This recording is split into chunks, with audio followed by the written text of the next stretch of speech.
Welcome friends to DTK Food and Travels. Today we are going to do a simple and easy breakfast item.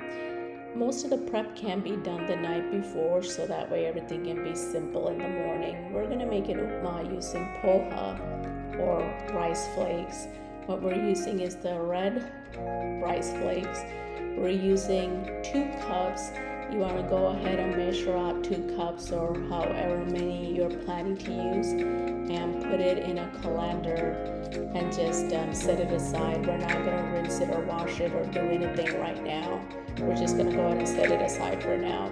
So you're also going to need 1 small diced onion, half a cup of sliced green beans, half a cup of carrot and peas, half a cup of chopped spinach, and 1 teaspoon of ginger and 2 green sliced chilies. Go ahead and heat a skillet with 1.5 tablespoons of olive oil, and once the oil is heated through, add half a cup of mustard seeds. And once the mustard seeds have all popped, you're gonna go ahead and add a tablespoon of yellow split peas or tur dal. We're adding 1 tablespoon of the yellow split peas because that's what we had on hand. Tur dal is fine also. And you want to just go ahead and saute it until this changes color to brown. And to this we're also going to add a tablespoon of urna or urad dal. You want to go ahead and saute this together, and then we'll add a nut to this just to give it some protein. You can make any curry to go with this, but we're having it pretty plain. I'll tell you what we're having with it in a minute. We're just going to go ahead and add half a cup of cashews. We're leaving it whole, but you can split it or cut it if you want. So we're just going to go ahead and brown this for a little bit. The heat is on medium right now. After we added the dals, we decreased the heat to medium because we don't want the cashews and the dals to burn. So this is pretty simple. You just go ahead and brown it. And this is a pretty simple breakfast. Sometimes when we don't feel like making anything else for dinner, we'll have this for dinner too, but most of the time it's for breakfast. You can have this by itself, or you can just simply have it with some boiled eggs or some chickpea curry or egg curry. It goes pretty well with anything. Then you're gonna go ahead and add 2 stems of curry leaf to it. We were making this outside because we didn't want to get the house too hot, but forgot to grab the green chilies. It's still inside, so I'm just gonna run in and grab that. So you just want to go ahead and saute it, just move it around to make sure that nothing gets burned. And once you add the 2 green chilies, you're gonna go ahead and keep sauteing it until the chilies are a little wilted. It doesn't take that long since the heat is on medium. It doesn't take that long at all. This probably took all of 10-15 minutes to make. So if you're rushed in the morning, you can do all the prepping the night before and then just put it all together in the morning. There, just put in the 2 green chilies. You can slice all the vegetables and the onions and the ginger, chili, everything, get it ready the night before, and just throw it all in a skillet in the morning. It'll be ready. I'm gonna go ahead and add the teaspoon of ginger now, and then the small diced onion, and then the half a cup of sliced green beans, then about half a cup of peas and carrots. We're not going to add the spinach right now because the spinach is so tender. It doesn't take that long to cook at all. So we're just going to go ahead and move this around, get it pretty well cooked. We just want the vegetables to cook before we add the poha in there. This is when you want to go ahead and add the salt.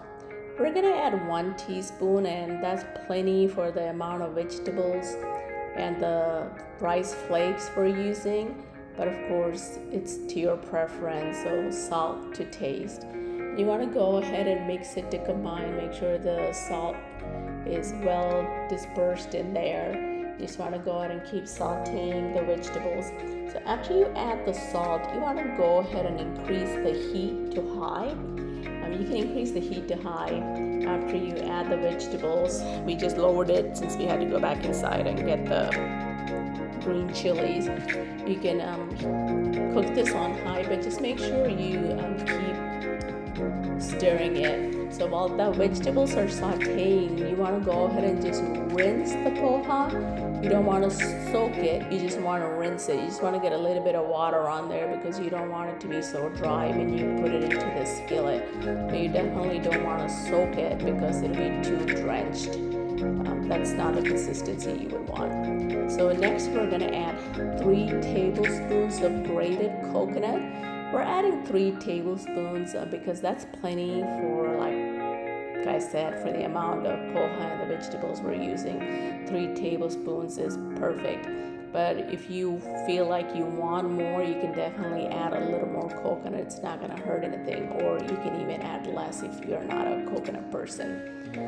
So you just want to go ahead and keep cooking it until the coconut is all toasted and warm in there.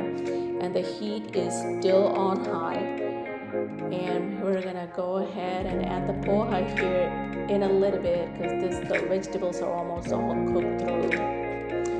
It looks pretty done. We're just waiting for the coconut to get toasted through. There, it's looking pretty good. You can see all the vegetables in there. It's so colorful. We're gonna go ahead and add the 2 cups of rinsed poha. Just be careful that when you rinse it that you don't squeeze the water out. Just kind of shake it out. You don't want to squeeze it out because you do want, that's the only moisture you're going to have in there. You're not adding any liquid in there except for the oil you added in the beginning because you don't want this to come out too dry. So you definitely don't want to squeeze the water out. Just let it go out by shaking the colander a little bit. Just go ahead and give it a good mix to get everything well combined. And then what you're going to do is you're going to keep the heat on high.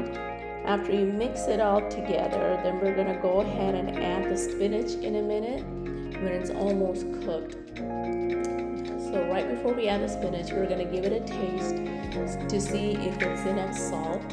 If there's not enough salt, this is the time when you want to add it right now. But the salt that we had put in, the 1 teaspoon, was just perfect. There's no need for any extra salt. The taste was perfect. We didn't have to add any extra salt. So we're gonna go ahead and add the spinach now. Like I said earlier, we're adding it towards the end because it doesn't take that long to cook the spinach at all. So if you don't have spinach available, you can leave this step completely out. We have plenty of organic spinach that I had bought, so I thought it was a good idea to get some extra vegetables first thing in the morning. Get your servings of vegetables for the day. If you start off early, then you just have less to meet by the end of the day. So went ahead and put the spinach in. Then you want to cover it and cook it. The heat is still on high. Cook it for another 5 minutes, but just make sure you stir it in between to make sure nothing sticks to the bottom. So this is after 5 minutes. It's cooked. It's perfectly done. It's ready to go. This was so yummy. We just had it that morning with just some boiled eggs with some salt and pepper on it. It was just perfect. But if you are not in a hurry, or if you had a curry or chickpea curry or something, you could definitely serve it with that. It was just the perfect breakfast. And thank you for watching. Hope all of you will like and subscribe and try to make this and let us know how it turned out. It's a good item for breakfast, lunch, if you want, or for dinner. That's our cat Beanie, just checking things out. And Peanut likes her place in that little bag.